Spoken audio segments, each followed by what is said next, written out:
Over the last few years, we have increasingly heard the term social cohesion used to justify some of the most far-reaching legislation and regulation introduced by governments around the world. This includes restrictions on speech, expanded surveillance powers, and even bans on social media for children under the age of 16. But what if this approach is completely wrong? And not only wrong, but is also counterproductive? And what if the demonization of social media, including bans and regulatory fixes, is not only short-sighted, but it actually disarms one of the greatest tools at our disposal in building and maintaining social cohesion, without stripping away legal protections or eroding basic freedoms? What is happening right now in Australia should be ringing alarm bells everywhere. Long-established legal protections are being eroded in the name of social cohesion. This includes repurposing draconian anti-terrorism laws as explained by Australian lawyer James Gleeson. A few months ago, I showed you how Australia's proposed hate speech laws could make what you say at work, in a private group chat or in your own home, a criminal offence. And a lot of you asked, well, how far can this actually go? What I'm about to show you makes those laws look like child's play, because the hate speech laws tell you what you cannot say. And what I'm going to show you now is what happens to people around you. Under Australian law, right now, weeks away from becoming permanent, an intelligence agency can compel your husband, your wife, your children, your parents to sit in a room and answer every question put to them about you, about what you said, about who you know. They don't have to be suspected of anything. They don't have to have done anything wrong. And if they refuse, 5 years in jail. And they can't tell a single person it's happening, including you. That agency is ASIO. Those powers have existed since 2003, and a bill that has already passed through the House of Representatives is now before the Senate, expected to be voted on within weeks. That would make these laws permanent and expand them into exactly the territory that the hate speech debate was always about. Social cohesion is, of course, critically important in any civil society. It enables people to live and prosper in peace. It underpins cooperation for mutual benefit and helps create the trust upon which communities depend. And trust is the key to understanding the current global predicament. What we are witnessing is not a failure of regulation, but the collapse of trust. Trust in our institutions, trust in our leaders, and even trust in our fellow citizens. How can there be social cohesion if we can't trust one another? Surely addressing this simple fact should be the starting point. Yet, instead of addressing the cause of the collapse of trust, successive Australian governments have increasingly resorted to legislation and regulation in an attempt to maintain social cohesion. In doing so, Australia, like many other Western nations, risks moving toward a more restrictive and centrally managed society, which has more in common with authoritarian regimes than traditional liberal democracies. So the stakes are high. The very freedoms that we have taken for granted are being taken away one by one. And soon even questioning or objecting to government policy can make you subject to criminal prosecution. And you can't tell anyone about it. Not your lawyer, not your partner, not your co-workers, even if you are not charged with anything. The penalty for non-compliance can be up to 5 years in prison. This is not the role of the justice system, which should be the last resort, not the first response. So what can we do about it? We can begin by asking the question governments rarely ask: what is the cause of the collapse of trust? And it does not take a lot of research to reveal that the collapse of trust and the corresponding erosion of social cohesion is the result of a social experiment that began over 50 years ago. An experiment that had all the best intentions but has gradually become toxic, as explained in our video entitled "The Toxic Social Experiment: Where and Why It All Went Wrong." In short, it was an experiment in organizing society around the principles of the market based on self-interest and competition, rather than around human values. A social experiment that unwittingly promoted greed to a good, selfishness to a virtue, and consumerism to the highest ideal. In his seminal 1944 work, The Great Transformation, Karl Polanyi warned that allowing a self-regulating market to become the sole director of human beings and their natural environment would result in the demolition of society. And that's exactly what we're seeing now. Rising inequality, social division, youth suicide, drug addiction, political systems that don't seem to work anymore, depression and despair.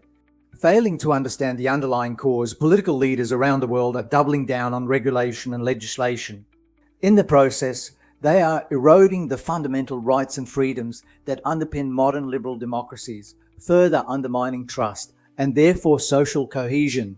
With the advent of PByT, people around the world can now have a direct say in how best to rebuild social cohesion, and through the process, strengthen rather than undermine democracy.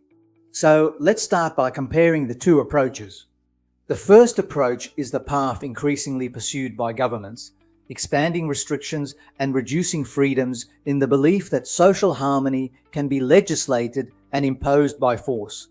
The second approach is to acknowledge that the breakdown of social cohesion stems from an attempt to organize society primarily around market principles rather than human values. From these two approaches, two very different solutions now emerge: the political and the social. The political solution proposes to impose social cohesion from above through increasingly invasive surveillance and legislation that removes the basic protections, including the presumption of innocence. The social solution proposes building social cohesion from below by placing human values to the center of civil society through a shared vision and common purpose. Through open democracy, citizens can now have a direct say in which approach offers the better path forward. In short, the political solution is about giving governments more power, making them less accountable.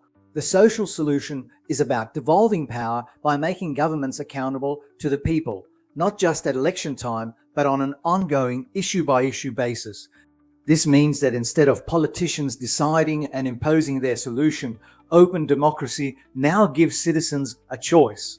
And this is important because it is often jarring to learn how wide-ranging laws are passed without any public input or meaningful scrutiny. This isn't just about stopping online trolls and violent extremists. It is a significant expansion of government power pushed through Parliament at alarming speed. And here's what I mean by alarming speed. The official committee that reviews this kind of legislation gave the public 48 hours to respond to it. 48 hours to review a long, complex document that will reshape our laws and our lives. And if you want to say something about it, it's already too late. Submissions were due by last Thursday. So a law that is going to criminalise speech will pass before most Australians know anything about it. So this raises an obvious but a critical question. Is this how major laws impacting our fundamental rights should be made?